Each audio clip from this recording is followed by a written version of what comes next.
gracias, no soy como los privilegiados. Me habéis invitado. Dios mío, qué semana más bonita. Bueno, venga, os cojo el sonido. Venga, vale.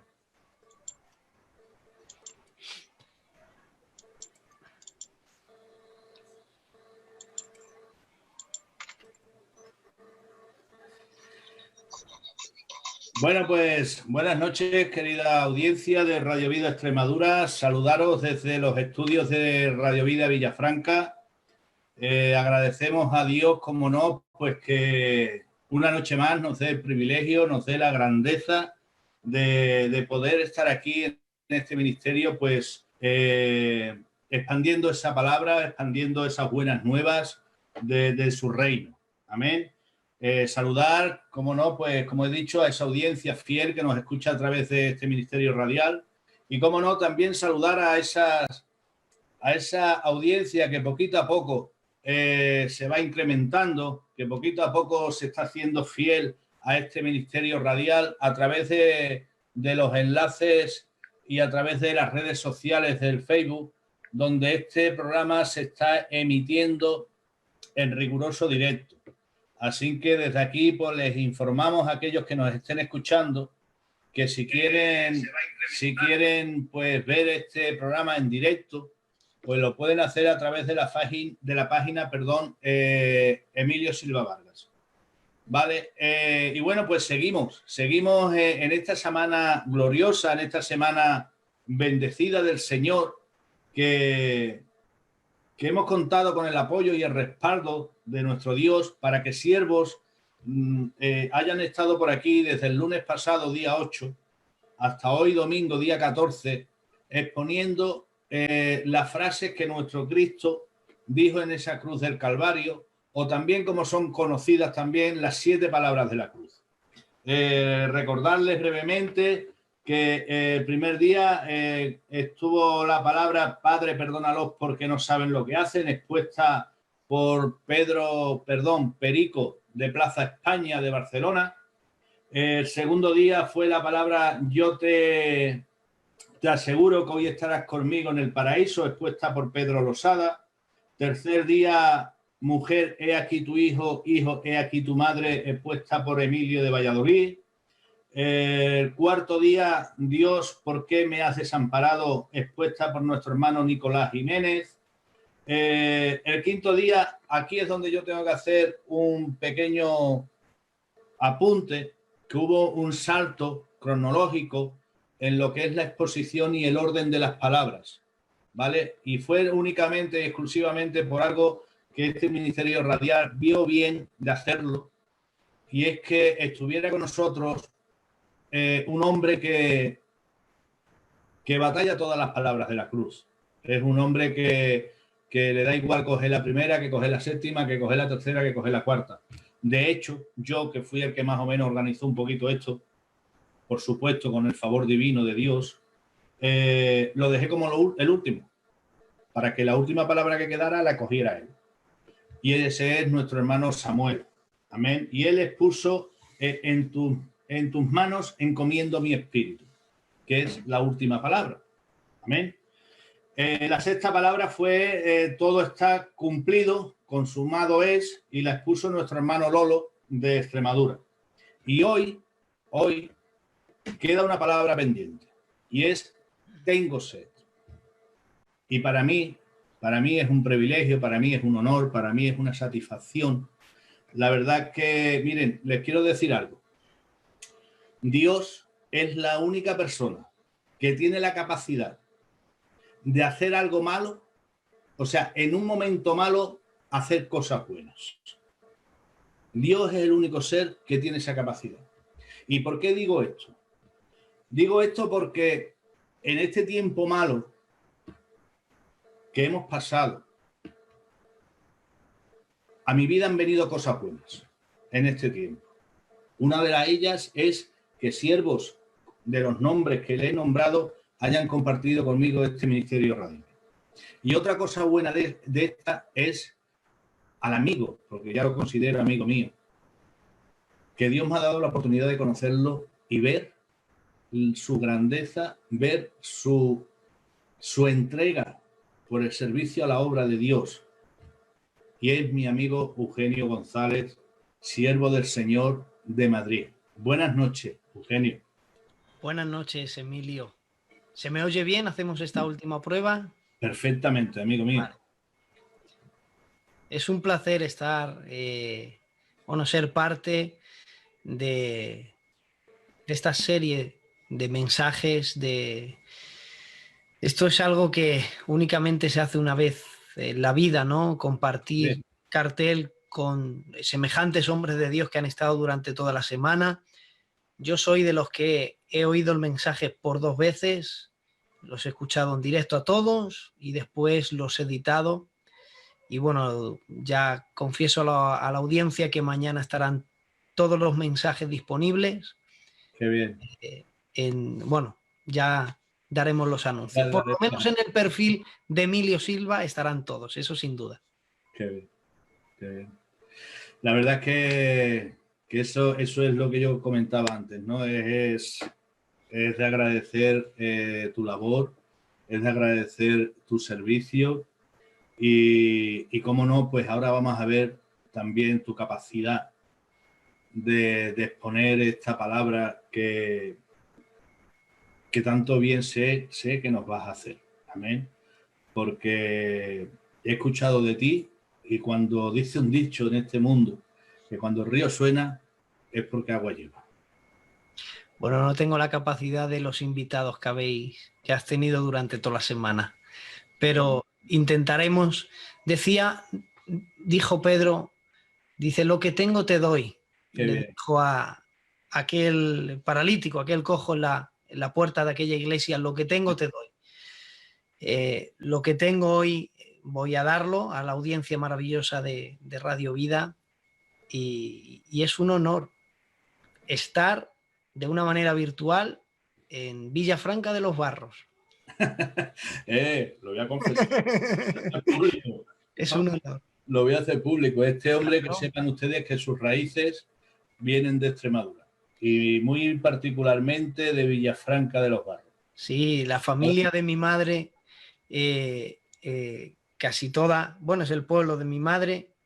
Además recuerdo, hoy he estado pensando, cuando era niño estuve ahí un par de veces y nada, recuerdo muy, muy poquito. Recuerdo que había muchas cuestas, eso sí recuerdo que había, a lo mejor me equivoco, pero fui de pequeño un par de veces y me alegro de estar, aunque sea de manera virtual, y pronto pasaré unos días por allí.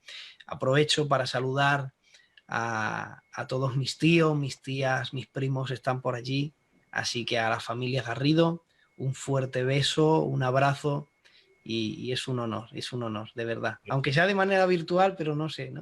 Es algo especial. Que sepas que aparte de conocer este ministerio radial y como no, de tener yo el placer de conocerte a ti físicamente, ya tienes otro compromiso más para venir a Villafranca. Sí, claro. ¿Vale? Que sí. simplemente sí. Hasta que se quite esto, estaremos por allí un par de días. Qué bien. Bueno, Eugenio, yo creo que podríamos darle como comienzo, ¿no? ¿Te parece? Cuando quieras. ¿Sí? Sí. Vale, pues presentamos la palabrita del Señor. Amén. Amén. Y seguidamente... La famosa pregunta. Dime. Has hecho una pregunta a todos. Acerca de la pandemia. Es verdad. No voy a romper el... Es verdad. Lo tenía pensado para lo último, ¿eh? Claro. Es que yo te lo he recordado porque yo para lo último tengo pensado otra cosa. Vale, venga. Que no cabía... Vale, pues yo te lo pregunto. A ver, entendemos, hoy hemos tenido un programa que hemos estado hablando de lo que es la voluntad de Dios, ¿vale? Lo que es la voluntad, ahora me ha ido el santo al cielo. Permisiva. Exactamente, ¿vale? Esa sería como la segunda y luego está la voluntad... Directa y permisiva. Exactamente, amén, gloria a Dios. Entonces, dentro de esa voluntad permisiva, que no es otra cosa, para aquellos que nos puedan estar escuchando y no sepan de lo que estamos hablando, es esa voluntad permisiva donde Dios consiente que pasen cosas, pero eso no quiere decir que Él esté de acuerdo con estos acontecimientos, ¿vale? Entonces podríamos partir de esa base de que esto que está aconteciendo en este tiempo, ¿vale?, no es la voluntad de Dios, pero entra dentro de la voluntad perversiva, ¿vale?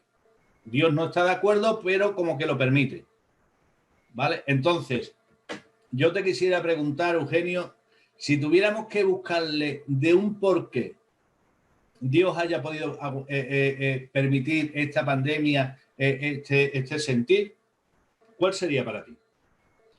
¿El por qué Dios la ha permitido? Sí. Bueno, yo me estaba haciendo mucho esa pregunta. De hecho, me han preguntado y en algún sitio que nos han invitado a predicar, pues lo he compartido siempre de esta manera, porque si lo comparto de otra manera no sé, no iría en contra de mis principios. Por lo que a mí respecta, Dios no se ha pronunciado. O sea, a mí Dios no me ha dicho, mira, Eugenio, yo estoy, porque lo que sí sabemos, como has dicho, es que Dios no ha mandado, Él no va enviando pandemias al mundo cada X tiempo. Es muy casual que aproximadamente cada 100 años se produzca una pandemia. La que estamos sufriendo no se asemeja, por ejemplo, a la que el mundo sufrió hace 100 años, desde 1918 al 22, la conocida gripe española.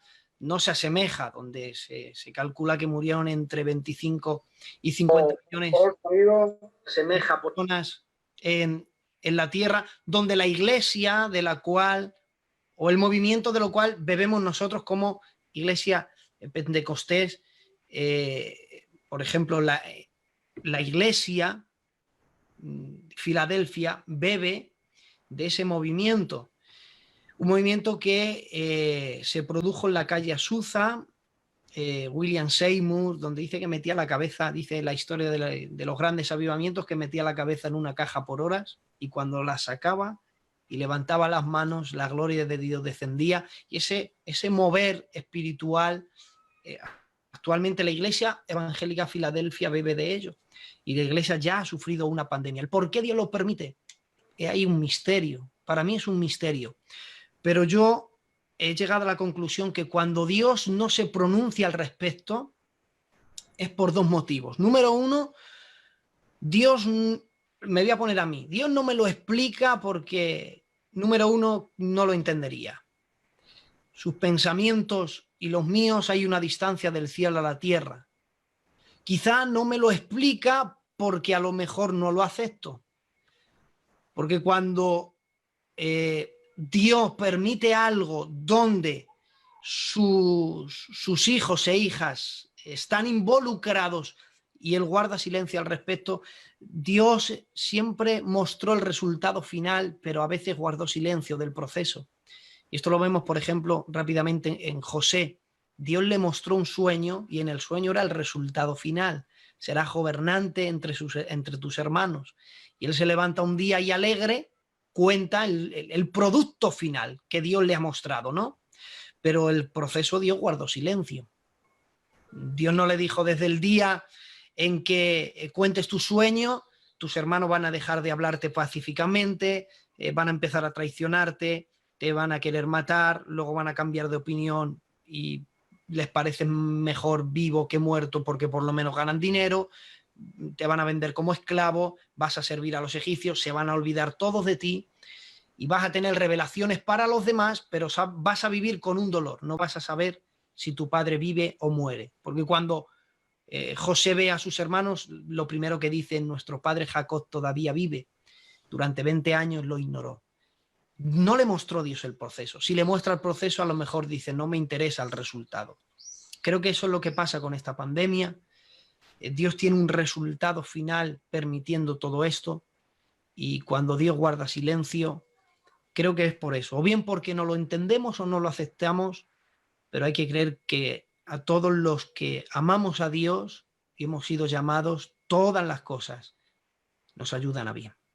Qué bien, gloria a Dios. Muy bien, amigo mío.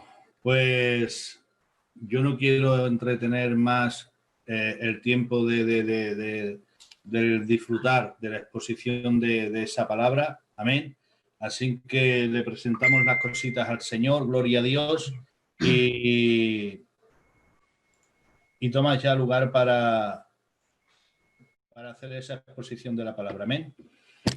Pues, Padre eterno, amado Rey, sí, Señor, alzo mi voz una vez más, Dios mío, Señor, en esta noche, Padre, para darte a ti la gloria, la honra y la adoración, Señor, en todo momento, Padre.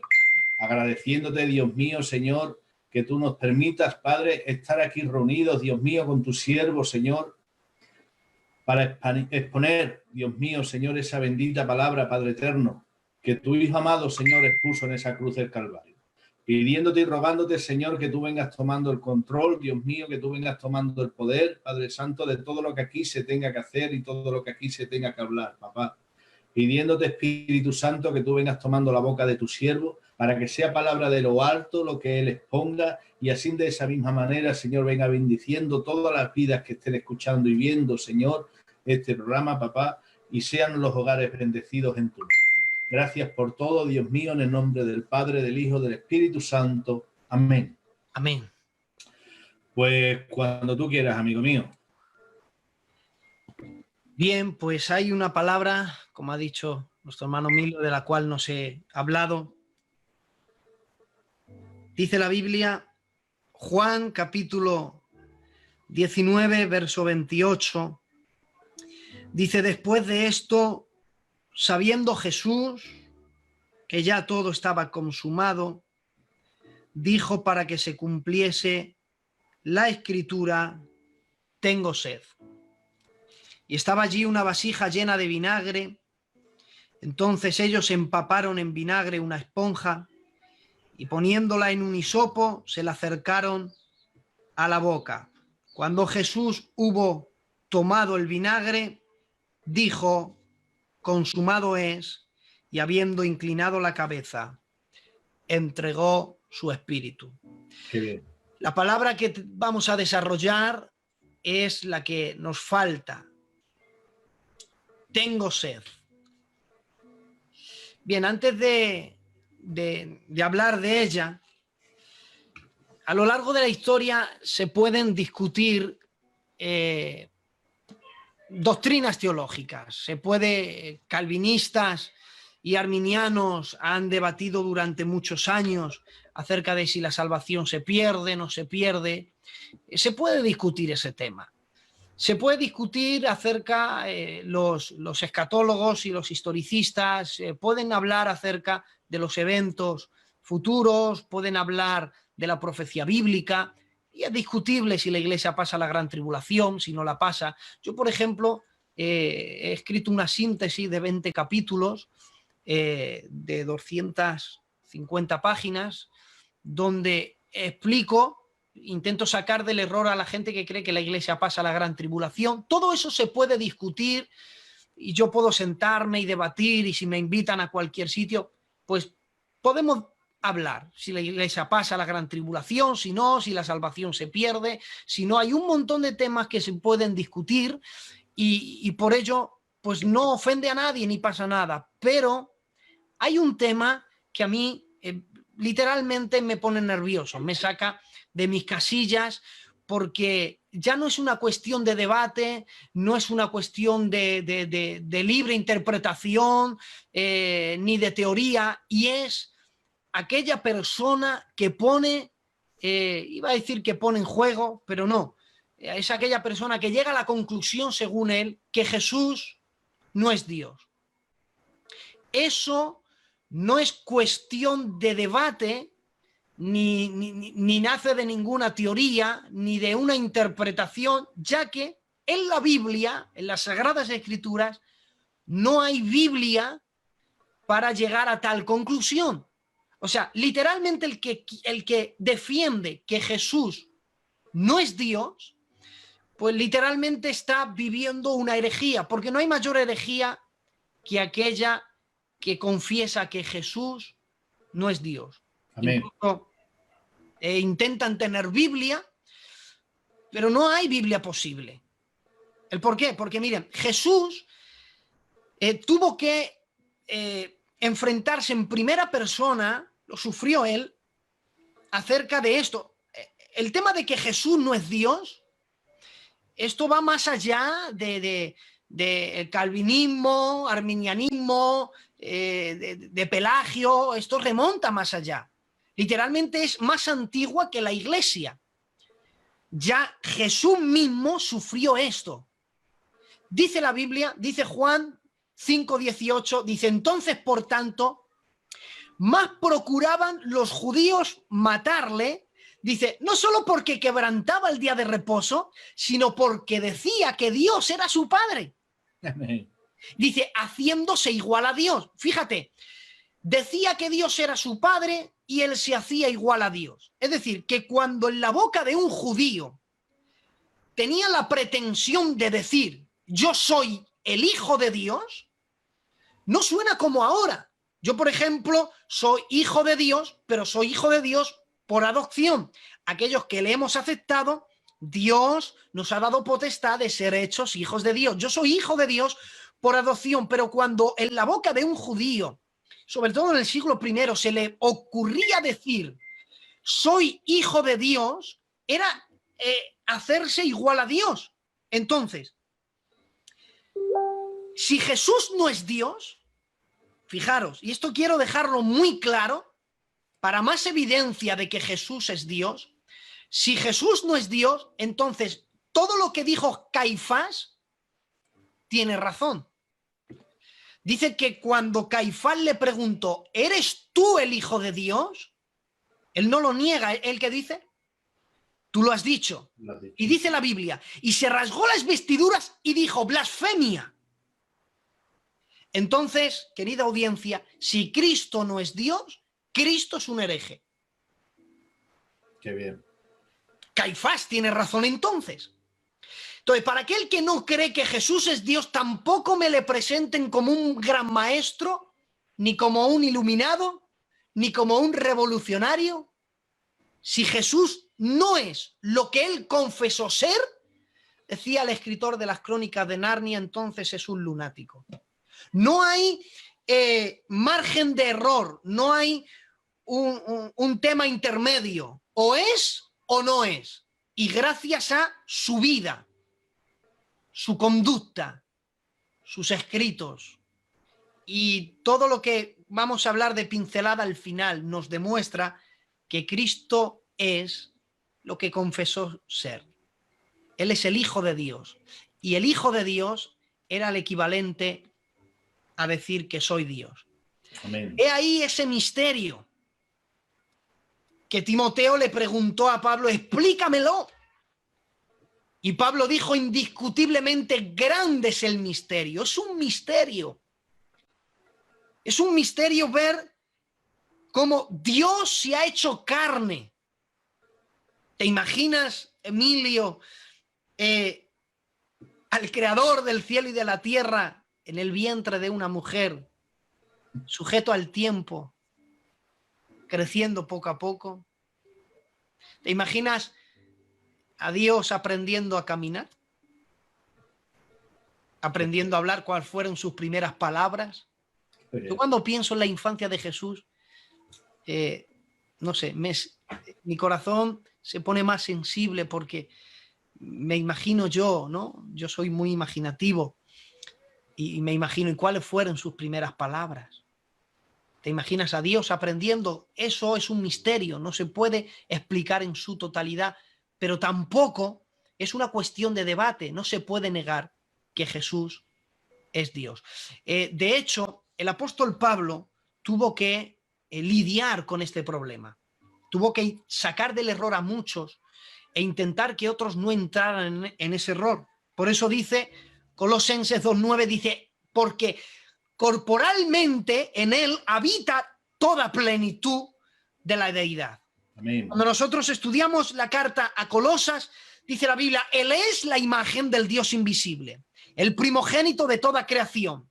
Dice, porque por él fueron creadas, atención, todas las cosas, las que hay en los cielos, en la tierra, visibles e invisibles, tronos, dominios, principados, potestades. Y mira, todo fue creado por medio de él y para él. Dice, él es antes de todas las cosas y todas las cosas por él subsisten. Entonces, la carta a Colosas era principalmente para sacar del error a ciertos que estaban cayendo en el error de poner en juego, en duda, la veracidad de que Jesús era Dios. Y para que muchos no cayeran en ese error que judíos andaban por ahí cuestionando, les escribe la carta a Colosas diciendo, están equivocados, en él habita corporalmente toda plenitud de la deidad.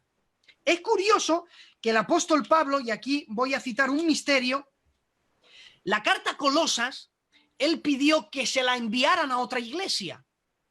Dice al final de la carta de Colosenses, saludar a los hermanos que están en la Odisea. Y dice, Colosenses capítulo 4, al final, en los saludos finales, dice, cuando esta carta sea leída entre vosotros, es decir, la carta a Colosas, donde principalmente demuestra que Jesús es Dios, dice, se la dais a los hermanos de la Odisea y que la lean allí. ¿Por qué? Porque la iglesia en la Odisea habían caído en el mismo error. De ahí que la iglesia fuera una iglesia en decadencia.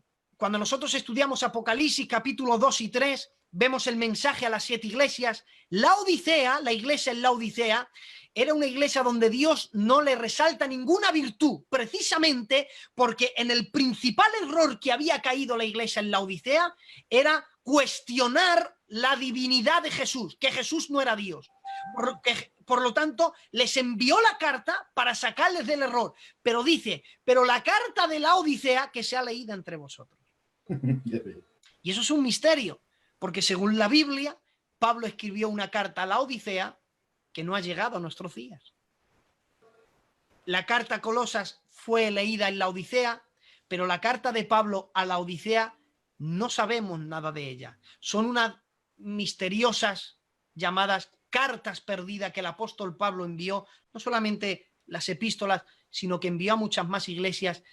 Y creo yo, sin temor a equivocarme, que el principal motivo de la carta de Pablo a la Odisea o el mensaje era demostrar que Jesús es Dios. Por lo tanto, sabiendo esto, que Jesús es Dios,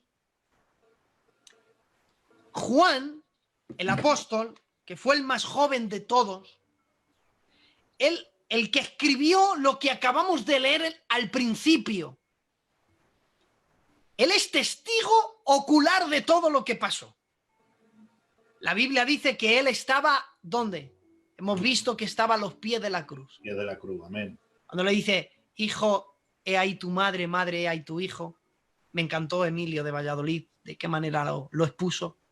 Amén. Y el mismo que ha escrito tengo sed, es el mismo que sabe que el que está colgado en aquella cruz y ha exclamado tengo sed, sin duda, aunque quizá no sabe ni puede explicarlo, pero sabe él que es Dios hecho carne. Amén. Lo sabe tanto que en el capítulo 1 él ha viajado en el tiempo, ha viajado tanto en el tiempo que realmente ha salido del espacio y tiempo. Cuando nosotros vemos Génesis capítulo 1, en el principio creó Dios los cielos y la tierra, ese en el principio es en el principio del tiempo. Qué bien. ¿Vale? Pero resulta que Juan capítulo 1, verso 1, se va más atrás del tiempo. Es decir, da un salto cuántico y se va no al espacio. Nosotros estamos viviendo bajo una dimensión llamada materia, espacio y tiempo. Estamos sujetos a la materia, al espacio y al tiempo. Pero hay otra dimensión que se llama eternidad. Qué bien. Es en esa en la que Dios ha decidido moverse. No es que Dios habita en la eternidad, es que la eternidad habita en Él. Aleluya. Y Dios desde la eternidad contempla todas las cosas. Por eso Él ve todo como presente. Porque en la eternidad no existe pasado, ni presente, ni futuro. En la eternidad es. Por eso Él, cuando Moisés le pregunta ¿cuál es tu nombre que les diré? Él les dice, diles que yo soy. Tiempo presente, siempre en el momento presente. ¿Por qué en la eternidad no hay tiempo? Y es que resulta que inspirado por el Espíritu Santo, Juan se marcha a ese lugar. Es el único que ha viajado en el tiempo de una manera espiritual. Esto lo vemos en el Apocalipsis. Amén. ¿Qué es el Apocalipsis? El Apocalipsis es algo futuro, ¿no? Amén, gloria a Dios. Mira cómo explico yo el Apocalipsis. El Apocalipsis es algo que no ha pasado. Amén. O más bien, es algo que ha pasado, que no ha pasado, pero que ocurrirá. Apocalipsis es algo que ha pasado porque Dios le llevó a un hombre al futuro y lo vio todo. Luego le regresó a su tiempo. Entonces, Apocalipsis es algo que ha pasado, que no ha pasado, pero que ocurrirá. Es el único que ha viajado en el tiempo. Pero es que resulta que ha viajado más allá del tiempo y se ha ido a la eternidad. Por eso él escribe y dice, en el principio era el verbo. Y el verbo era con Dios y este era Dios. Dice, este era Dios. Atención, y todas las cosas por él fueron hechas. Y sin él, nada de lo que ha sido hecho hubiese sido hecho. Entonces, Juan el apóstol está dejando claro que el que acaba de decir en la cruz, tengo sed, es el creador de todas las cosas. Y mis amada audiencia, si Cristo es el autor y el creador de todas las cosas, cuando nosotros pensamos en todas las cosas que Dios ha creado, el mismo que ha exclamado en la cruz, tengo sed, es el mismo que en el principio creó el agua. Es el mismo que no solamente la crea, sino que también es capaz de manipularla como nadie. Y dice la Biblia, separó Dios las aguas de las aguas que estaban sobre la expansión y por encima, y dice la Biblia, y a lo que quedó descubierto, dice, a la expansión las llamó cielos. Aquel que es capaz de separarlas, también es capaz de juntarlas. Y dice la Biblia, y juntó las aguas, dice, y a la reunión de las aguas las llamó mares. Es el único que dice la Biblia en el libro del Éxodo, dice, de modo que el pueblo pasó sobre tierra firme y tierra seca, dice, y al lado derecha y a la izquierda, dice, tuvieron el agua como muro. Es el único que puede hacer un muro de aguas y que ese muro se mantenga. Pero es que en el libro de Job dice la Biblia que él es el único que es capaz de detener las aguas. O sea, no solamente hace de las aguas un muro, no solamente los separa, no solamente las junta, sino que también las detiene. Dice la Biblia que en el libro de Job, hasta aquí llegarás y de aquí no pasarás, porque aquí se termina el orgullo de tus olas. Es el único que Dios ha puesto límite a las aguas. Pero es que si nos remontamos otra vez al Génesis, es el único que cambia su composición química. Químicamente es H2O. Bueno, pues él es el único que puede hacer del agua algo que normalmente no hace. ¿Y qué dice? Producir seres vivientes, hacer del agua una matriz fértil. Por eso dice la Biblia, produzcan las aguas seres que vuelen sobre los cielos y también peces que naden en el mar. Es decir, que él ha hecho que el agua sea una matriz fértil. Por eso es que, según los científicos, allí donde hay un poquito de agua, allí es que existe un poquito de vida. Amén, gloria. Y eso ha sido por la orden que Dios dio. Dios le dijo a las aguas, aunque no tienen una matriz, le dijo, allí donde estés vas a producir vida. Porque ya en el principio le dijo, produzca las aguas, seres que vuelen y peces que anden sobre las profundidades de los mares. No solamente ha creado una matriz fértil, no solamente las separa, las junta, las detiene, sino que es capaz de ponerle límite y, atención, hacer algo que nadie sería capaz de hacer. Dice la Biblia, porque él eleva las aguas en las nubes y las ata. De modo que ninguna agua, ninguna gota cae a la tierra sin que Dios lo desate. Emilio, ¿cómo es posible coger el agua y hacer un nudo? No se puede. Pero yo no sé cómo hará Dios, que es el único, de coger el agua, elevarla y atarla en las nubes. Es el único que dice la Biblia en el libro de Salmos que él pone sus aposentos en las aguas. Hasta lo que yo sé, el agua es líquida. Amén. No puedes caminar sobre ella. Pero es el único que a la orden del omnipotente, algo líquido, algo que no es estable, él cambia su composición y no sabemos cómo, y él pone sus aposentos en las aguas. Qué bien. ¿Cómo es posible que aquel que esté clavado en la cruz y esté clamando por agua, dice la Biblia en el libro de Isaías, que él, en el hueco de su mano, él ha medido todos los mares. En el hueco de su mano caben todas las aguas. Qué bien. Él es el único que es capaz de transformarla. Y H2O deja de ser eso. Y dice la Biblia que él transforma el agua en vino. Amén. Y deja de ser agua para ahora ser vino, el mejor de todos. Que cuando la probó el maestresara dijo, habéis dejado el mejor vino para el final. Alguien me dijo, si Jesús convirtió, fíjate, 6 tinajas, 100 litros de agua, 100 litros de vino. Alguien me preguntó el por qué Jesús convirtió el agua en vino. Y si ya que lo convierte el agua en vino, ¿por qué en el mejor vino? Lo convirtió en el mejor vino porque él no sabe hacer las cosas de otra manera. Aleluya. Si hubiera podido hacerlo mal, lo hubiera hecho, pero es que no sabe hacer las cosas de otra manera. Aleluya. Y les dio 100 del mejor vino. Lo que hicieran con ellos es cosa suya. Porque Dios nos ha dado lo mejor, la libertad, la vida, nos ha dado lo mejor.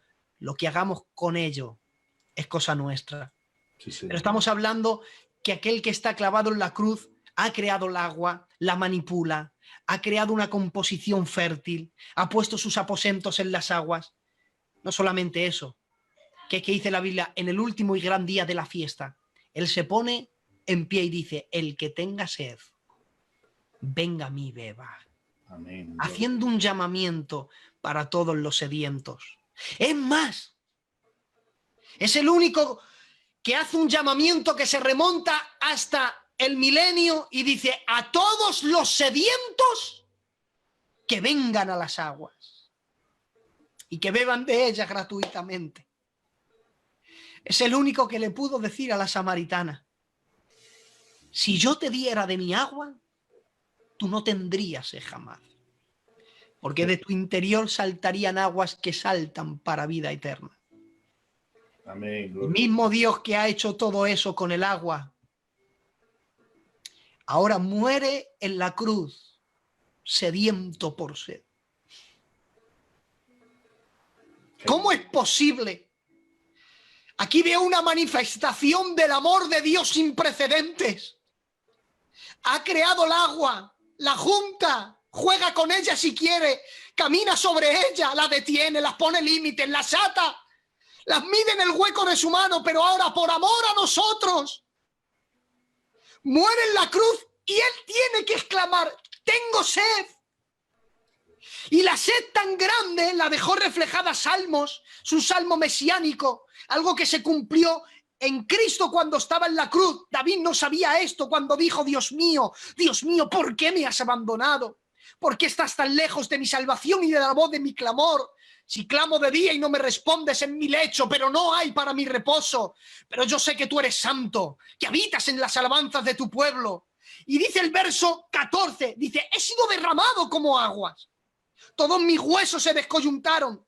Mi corazón fue como cera, derritiéndose en medio de mis entrañas. Y dice el verso 15, como un tiesto se secó mi vigor, mi lengua se pegó a mi paladar. La sed de Dios, la sed de Cristo era tan grande en aquella cruz. Toma una planta y ponla al sol y no la riegues. Y déjala allí.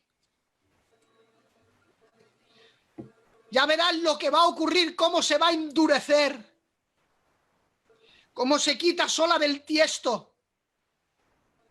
La sed de Cristo era tan sumamente grande que la asemeja a una planta seca sin agua. Tanto que dice la Biblia que su lengua se le pegó al paladar. Esto no es normal. Esto clínicamente sucede únicamente cuando lo que te falta en el cuerpo es saliva. Porque mientras tienes saliva, la lengua no se pega al paladar. Qué bien. El domingo cuando me acosté, el lunes fue. El lunes me acosté, fue la noche del domingo para el lunes. El lunes iba a empezar todo esto. Resulta que tuve un sueño donde tenía sed. Y yo bebía agua, pero la sed no se quitaba. Y bebía agua y agua y agua. Y de pronto la sed me despertó, me di cuenta que era un sueño. Lo que me despertó fue la sed. Lo pasé muy mal. Nunca fue más gratificante, me hizo feliz un vaso de agua.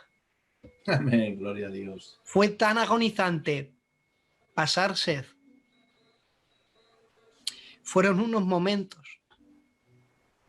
Clínicamente está demostrado que cuando se pierde por el hablar, por cualquier esfuerzo, cuando se pierde el 1% del agua que necesita tu cuerpo, el 1%, no estamos hablando, perdonad, no estamos hablando la mitad, estamos hablando el 1%. A nivel de la medicina, cuando te falta, imagínate que yo necesito 100 litros de agua, el 1%, ya todo mi cuerpo se activa, manda una orden a mi cerebro empieza a mandar orden. Necesitas beber agua. Uno puede estar sin comer, se pone a dieta, régimen. No puedes estar sin beber agua. Amén, gloria a Dios. Es la mayor necesidad de un cuerpo humano. ¿Cómo es posible que el Dios creador de los cielos y la tierra, clavado entre el cielo y la tierra en una cruz, pasó tanto sed que miren, ¿saben ustedes que Cristo hubiera podido tener líquido en su cuerpo? Él pudo haber tenido líquido. Y mira lo que dice Mateo 27:34, dice, le dieron a beber vinagre mezclado con hiel, pero dice, pero después de haberlo probado no quiso beberlo. O sea, por unos momentos él sintió líquido en su boca, pero cuando percibió que era vinagre mezclado con hiel, dicen otros evangelios, vino mezclado con hiel, y el vino y el vinagre es lo mismo. ¿Sabes por qué es lo mismo en días de Jesús? Porque resulta que el vino, cuando se ponía el sol y se echaba a perderse, el vino se avinagraba. Eso pasa actualmente ahora también. Pasa actualmente, el vino se avinagra. Entonces, en el mundo antiguo lo usaban como el vinagre de hoy día. Entonces, decir vinagre mezclado con hiel o decir vino mezclado con hiel es lo mismo. Cuando él lo probó, dice, no quiso beberlo. ¿Por qué razón no quisiste tener líquido en tu cuerpo? ¿Por qué razón no quisiste tener, aunque sea vinagre mezclado con hiel? Porque de entre muchos oficios que existían en días de Jesús, había un oficio en Jerusalén que se llamaba el oficio de, a ver si me acuerdo, el oficio de la misericordia. El oficio de la misericordia lo realizaban las mujeres ricas de la alta sociedad en Jerusalén. Este oficio de la misericordia lo que hacían es que daban a las mujeres de los condenados o daban a los condenados vinagre o vino mezclado con miel o a veces con otras especies que en el libro del Génesis aparece una especie llamada la mandrágora. Eran unas hierbas que mezclándolo todo se lo daban al condenado en la cruz. ¿Y sabes qué servía eso? Era una anestesia. Para evitar el dolor. ¿Sabes qué más beneficios producía el vinagre con hiel? No solamente te evitaba dolor, es que te prolongaba la vida. ¿Sabes que según Plinio el Joven, Jesús fue uno de los condenados que tardó menos en morir? Jesús no tardó mucho en morir en la cruz. No tardó mucho en morir en la cruz. Unas horas. ¿Sabes que según Flavio Josefo y Plinio el Viejo había crucificados que tardaban días en morir? Qué bien. Está la historia de la evangelización en Japón. ¿Sabes lo que hacían los japoneses cuando intentaron cristianizar Japón. Los crucificaban, pero de una manera distinta. Y la agonía duraba 3-4 días. Cristo sufrió tanto, tanto, tanto, tanto, que únicamente duró unas horas en la cruz. Por eso los romanos disfrutaban, aprendieron el arte de partir las piernas a los condenados, para que cayendo sobre sus pulmones murieran asfixiados. Si Cristo no llega a morir en la cruz y ocurre ese terremoto donde todos allí presentes tenían miedo, no hubieran partido las piernas a los dos que estaban al lado. Si hubieran tardado 3-4 días, 3-4 días. Y él pudiendo prolongar su vida, y él pudiendo evitar más dolor, negó eso. Cristo no quiso sufrir menos de lo que tenía que sufrir. Amén. Ni quiso vivir más de lo que tenía que vivir. Porque llegado el tiempo del cumplimiento, Dios envió a su Hijo. No quiso vivir más de lo que quería vivir. Todos queremos vivir más. Todos queremos vivir los más años, 100 años cada uno. Él no quiso vivir ni un minuto más de lo que tenía que vivir. Ni quiso sufrir un poquito menos de lo que tenía que sufrir. Y si él no quiso vivir más ni quiso sufrir menos, fue porque, dice la Biblia, puesto el gozo delante de él, sufrió la cruz. Aleluya. Gloria a tu nombre. Menospreció lo oprobio. ¿Sabes cómo se interpreta puesto el gozo delante de él? Yo pregunto a Jesús, ¿y cuál es ese gozo que te daba fuerzas para sufrir la cruz y menospreciar el oprobio? El gozo puesto delante de él está en Isaías. Está en cada uno de nosotros, que viendo el fruto de la aflicción de su alma quedó satisfecho. Nos miraba a cada uno de nosotros la oportunidad para salvarnos. Un camino al Padre. Fue el amor lo que le llevó a no sufrir, a no sufrir menos de lo que tenía que sufrir, ni a vivir más de lo que tenía que vivir. Y una persona que está en semejantes condiciones de vida todavía tiene memoria para seguir honrando al Padre. Otro lo único que piensa es que se termine ya, quiero morirme. Pero dice la Biblia, para que se cumpliera la Escritura. Amén. Pero hay una frase que quiero resaltar, dice, sabiendo Jesús que todo estaba consumado. Aleluya. Ya estaba todo cumplido. Hubiera podido entregar su espíritu y ya está. Pero él dice, no, todavía hay algo que no se ha cumplido. Falta una sola cosa. Salmo 69 dice, el escarnio ha quebrantado mi corazón. Estoy acongojado. No hubo quien se compadeciera de mí. Y dice, me pusieron hiel por comida y en mi sed me dieron a beber vinagre. ¿Todavía te acuerdas? Echas memoria y sabes en semejante sufrimiento que todavía hay algo que cumplirse. Pero ¿de dónde le nacían las fuerzas a Cristo? Todavía sabía que había algo que cumplir. Y él exclama, tengo sed, para que la Escritura se cumpliera. Y fíjate por dónde, junto a los pies de la cruz, había vinagre. ¿Que sabes qué era? Era vino echado a perder. ¿Sabes de quién era el vino? Era de los romanos. Se emborrachaban, disfrutaban crucificando a los condenados. Los romanos no es que les daba pena, es que disfrutaban crucificándoles. Tenían vino porque literalmente se emborrachaban ahí, disfrutaban.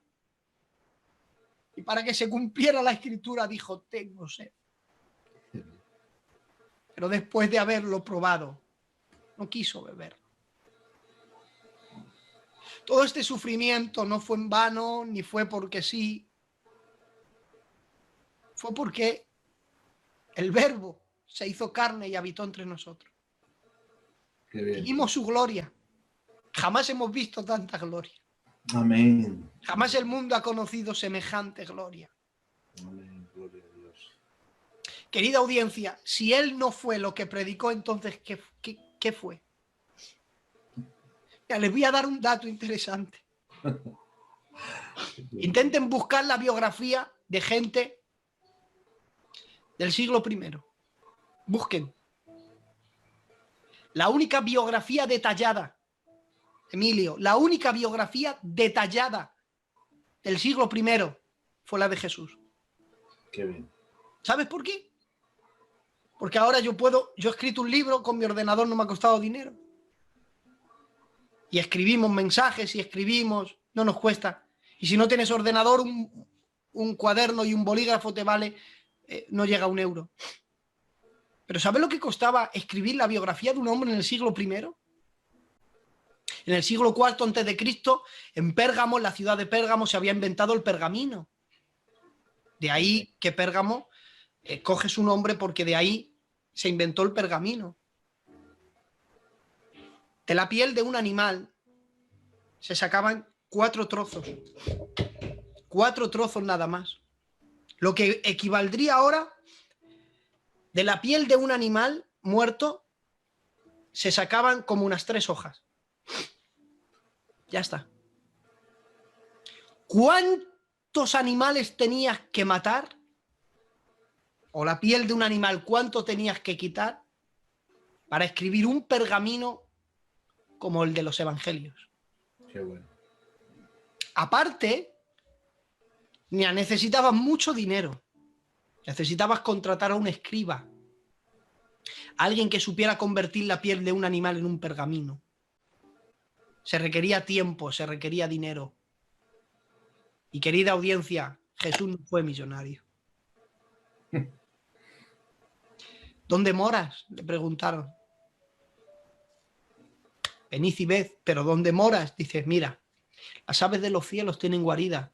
Qué bueno, sí, Señor. Los animales del campo tienen, o los aves de los cielos tienen nidos y los animales del campo tienen guarida, pero el Hijo del Hombre no tiene dónde recostar su cabeza. Qué bien, sí, Señor, aleluya. Tanto es que dice la Biblia, estando Jesús en casa, Marcos 2, y creemos que era su casa, y cuando investigamos era en Capernaum, era la casa de Pedro. Pasaba tanto tiempo en la casa de Pedro que la gente creía que era su casa, no tenía morada fija. Él nunca fue con dinero. Él quiso entrar al templo y le pidieron dinero y no tenía encima. Y mandó a un discípulo pescar. De allí encontrarás las monedas. Y el único dinero que tenía se lo confió ¿a quién? Es un gesto de amor. Al que sabía que le estaba robando. Gloria a Dios. Era tan maravilloso Jesús que fue capaz de disfrutar una cena cenando con su traidor. Qué bien, sí, Señor. Alguien me dijo, Eugenio, defíneme la paz. Dije, la paz es comer con tu traidor y que te siente bien la cena. Qué bueno, sí, Señor. Y eso es lo que hizo él. Fue capaz de disfrutar. Trataba también a Judas, que cuando dijo uno de vosotros, todos decían, ¿y quién? Porque nunca hubo diferencia en trato. Yo en este final, en este cierre, este ciclo de mensajes, Radio Vida, Villafranca de los Barros, toda Extremadura, Mérida, a través que nos ven en Facebook o los que nos vean luego en diferido, yo te quiero invitar no a una religión, te quiero invitar a Jesús. Qué bien. Gloria a Dios. No soy muy inteligente ni soy muy sabio, pero tengo la capacidad suficiente para que nadie me engañe. Hace 20 años me encontré con él. Tuve una experiencia que me cambió la vida. Y desde el día que comencé a encontrarle a Él a través de las Sagradas Escrituras, me di cuenta que no hay otro como Él. Amén. Me he dado cuenta que ha sido el único personaje que ha dividido la historia en dos. Los libros de historia tienen que decir antes y después de Cristo. Nadie en la historia de la humanidad afectó tanto como para dividir la historia en dos. Qué bien, sí, señor. No importa lo que hayas hecho, no importa en la condición en la que estés, no importa eso de para mí ya no hay solución, para mí es tarde. Yo te invito a que desde allí donde estás cierres tus ojos. Y si hoy quieres aceptar a Jesús como tu Salvador, quiero que repitas conmigo: Señor, te doy gracias Amén, gloria a Dios. por darme la oportunidad de oír tu palabra. Gracias por lo que hiciste en la cruz, por ocupar mi lugar. Gracias por ofrecerme una vida que ni en sueños he podido imaginar. Te invito a que entres a mi corazón, que seas Señor y Dios, que perdones mis pecados y que me ayudes a serte fiel todos los días. Ábreme los misterios escondidos en tu palabra y que tu Santo Espíritu me guíe a toda verdad. Gracias por la oportunidad. En el nombre de Jesús. Amén. Amén. Amén, gloria a Dios. Audiencia, te ama mucho Jesús. Todo lo que hemos reflejado durante estos 7 días simplemente ha sido el gesto de amor a cada uno de nosotros. Qué bien. Emilio, me he sentido muy bien hoy. Qué bien, qué bien, qué bien, qué bien. Lo siento por... No, por favor, no cabe esa palabra de sentir nada. Al contrario. No acostumbro, por ejemplo, cuando me invitan a predicar, no acostumbro a llorar en un púlpito. Bueno, se enseña, ¿no? Pero hay a veces que es inevitable. Porque lo que no queremos es jugar con los sentimientos. Eso es psicología barata, eso no cambia a nadie, eso hace daño. Pero no hay forma de pensar en lo que Él ha hecho. Qué bien, qué bien. Sin por lo menos el corazón no encogerse. Gracias, Emilio, por la invitación, de verdad. Ha sido todo un honor. Qué va, amigo mío. Gracias a ti y no cabe ninguna disculpa por esas lágrimas, sino todo lo contrario. Esas lágrimas dicen mucho de ti porque es una expresión del sentimiento que produce en ti el hablar de Cristo y el hablar de ese sacrificio que tanto tenemos que valorar y tanto tenemos que agradecer.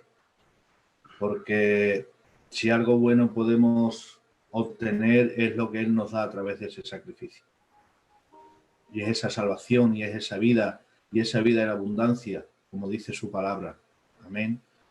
De verdad que he gozado contigo, he disfrutado y me has hecho mucho bien. La verdad es que sí, la verdad es que me has hecho mucho bien. Deseo haber bendecido a toda la audiencia y no tengo palabras esta noche, de verdad. Bueno, decías que tenías algo para el final. A ver, ¿qué es ese final? Era el llamamiento. Vale. Pues mira, hay una cosita que ya antes de finalizar, que está bien, ¿vale? Está bien porque has empezado argumentando algo muy grande, que es que puede haber mucha gente por ahí que piense de que Cristo, nuestro Señor Jesucristo, no era ese Dios que la Biblia, que no es que lo diga Eugenio, ni lo diga Emilio, ni lo diga nadie, porque si lo dijéramos nosotros no tendría valor ninguno. Claro. Y nadie podría decir lo contrario, pero lo bueno de todo esto es que lo dice la Biblia, hermano Eugenio. Sí, total. Vale, entonces aquellas personas que opinen lo contrario, habría que decirles, señores, saquen ustedes Biblia. Ya está. Saquen ustedes Biblia para demostrar lo que ustedes quieren hacernos ver y hacernos creer. Pero hay algo que en la cuarta palabra, y me imagino que serán estos señores los que exponen esto, ¿no? En la cuarta palabra, donde dice, Dios mío, ¿por qué me has desamparado? Hay un sentir o hay un comentario de que ¿por qué nuestro Señor Jesucristo, siendo Dios, se refiere con esa expresión? Dios mío, ¿vale? Y yo tengo varios argumentos de los hombres que han pasado por aquí en referencia a esta expresión, pero yo quisiera que tú nos expusieras lo que tú crees y tú sientes, por qué nuestro Señor Jesucristo hace ese comentario. Pues mira, fíjate lo de tengo sed, ¿no? Dice, para que se cumpliera la escritura dijo, tengo sed. Y recuerda que al libro de los Salmos, realmente todo lo que hacía y decía Jesús recordaba a la sombra. Todo apuntaba a él. Cuando él dice, Dios mío, ¿por qué me has desamparado?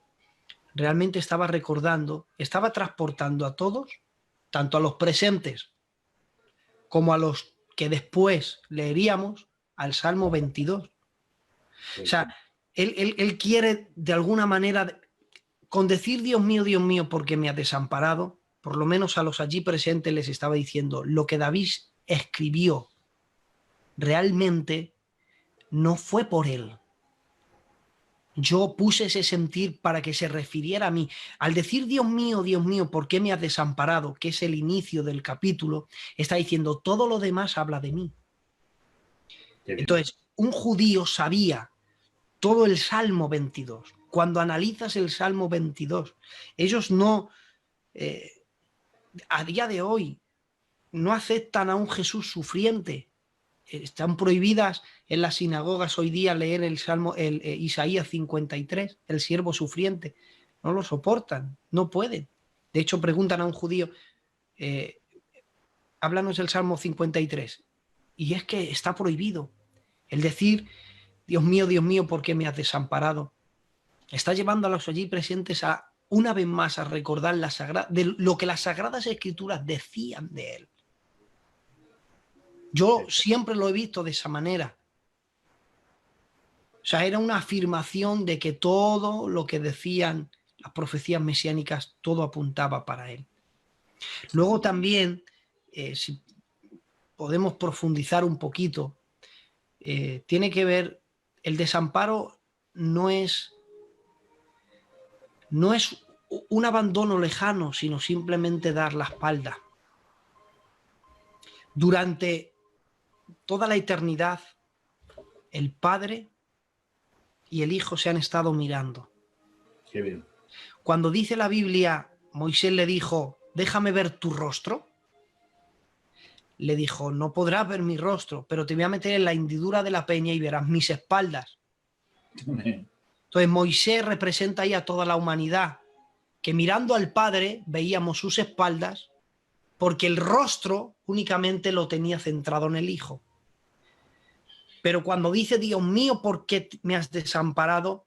Es que lo que hizo, que como el que no conoció pecado por nosotros se hizo pecado, el rostro del Padre cambió de perspectiva y nosotros que antes veíamos sus espaldas, la humanidad perdida vio el rostro y el Hijo que veía el rostro durante toda la eternidad vio las espaldas.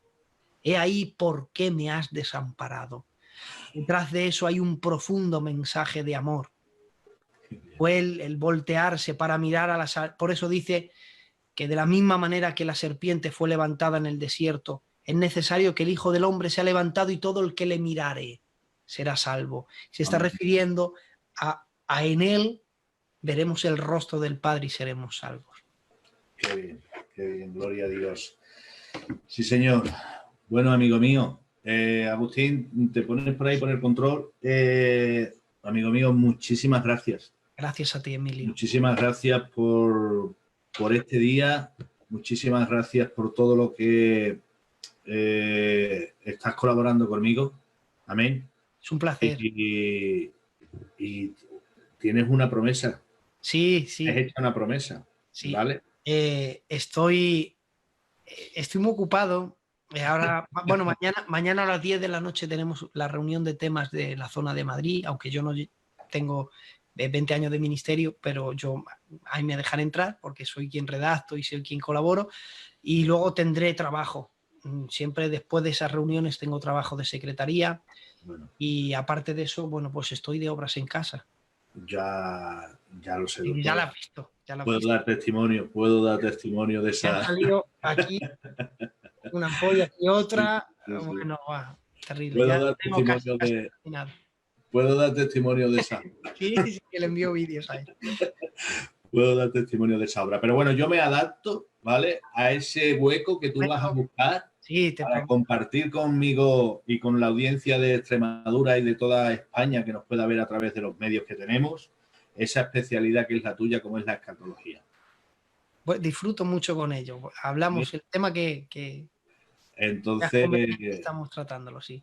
Vamos a tocar ese tema que es importante y es un tema que cuesta mucho, ¿vale? Y yo me incluyo en ese grupo de que nos cuesta mucho de profundizar en ese libro de Apocalipsis y de entrar ahí, de escuadriñar eso y ver los tiempos y cómo no, y cómo sí, cómo... Hay muchas preguntas ahí. Así que yo sé que ese programa va a ser bendecido porque vas a estar ahí dando luz a muchas dudas que hay en el pueblo de Dios. Amén.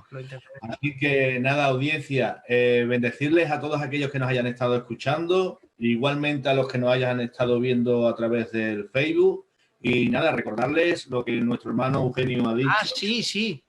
Que mañana estarán todos los mensajes subidos a un canal de YouTube. Pueden pasarse. Lo voy a subir a mi canal. Claro ya que me ha costado mucho trabajo hacerlo para que el canal se llama Eugenio Canal Oficial. Pueden buscarnos en YouTube, Eugenio Canal Oficial. Mañana los enlaces para ir allí los voy a compartir con el Facebook de Emilio Silva, ¿vale? Con tu, para que la gente... En tu muro van a estar ahí todos los enlaces para que puedas compartirlos. Vale. Mañana, no sé, a eso de las... Cuando tú puedas. 4 o 5 de la tarde ya estarán todos subidos. Cuando tú puedas, amigo mío. Pues nada, lo dicho, querida audiencia, desearles que pasen una noche bendecida en el Señor. Amén. Y Eugenio, de verdad no me canso. Muchas gracias.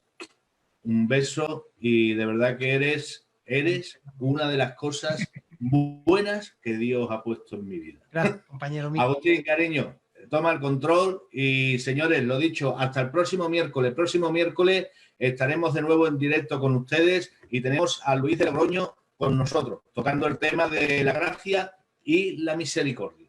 Así que lo dicho, bendiciones y que Dios les guarde y que Dios les bendiga.